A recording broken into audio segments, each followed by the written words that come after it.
నారా లోకేష్ గారు deputy CM కాబోతున్నారా?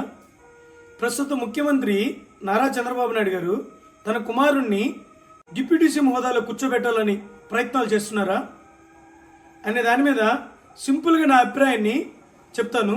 Deputy CM Pawan Kalyan గారి aggressive nature వలన కొంతమంది ఈ ప్రపోజల్ను సోషల్ మీడియాలో వైరల్ చేస్తున్నారు.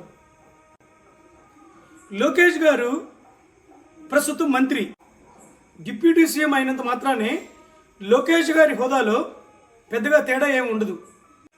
టీడీపీ పార్టీకి లోకేష్ గారి భవిష్యత్తుకు మేలు జరగాలంటే లోకేష్ గారు వెల్ఫేర్ స్కీమ్స్ మీద కాన్సన్ట్రేట్ చేయాలి. ఏ టైంకి ఏ వెల్ఫేర్ స్కీమ్ ఇస్తాము, ఎలా ఇవ్వాలి, ఈ బ్యాక్గ్రౌండ్ వర్క్స్ ఇచ్చేటప్పుడు ప్రెస్ మీట్ పెట్టి మేము ఈ స్కీమ్ని అనౌన్స్ చేస్తున్నాం, ఇంతమంది లబ్ధిదారులకి ఈ వెల్ఫేర్ స్కీమ్ అందిస్తున్నాము అని లోకేష్ గారిని ప్రొజెక్ట్ చేయగలిగితే ప్రజల్లో లోకేష్ గారి యొక్క నాయకత్వం మీద అపారమైన నమ్మకం పెరుగుతుంది. ఎప్పుడైతే ప్రజల్లో నమ్మకం పెరుగుతుందో కార్యకర్తల సపోర్టు ఆ నాయకుడికి ఖచ్చితంగా ఉంటుంది.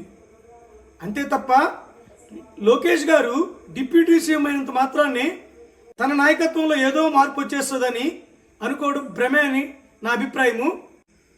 ఈ వీడియో మీద మీ అభిప్రాయాన్ని తప్పక కామెంట్ చేయండి. ఈ వీడియో కానీ మీకు నచ్చితే లైక్ చేయండి, షేర్ చేయండి, సబ్స్క్రైబ్ చేయండి. Thank you.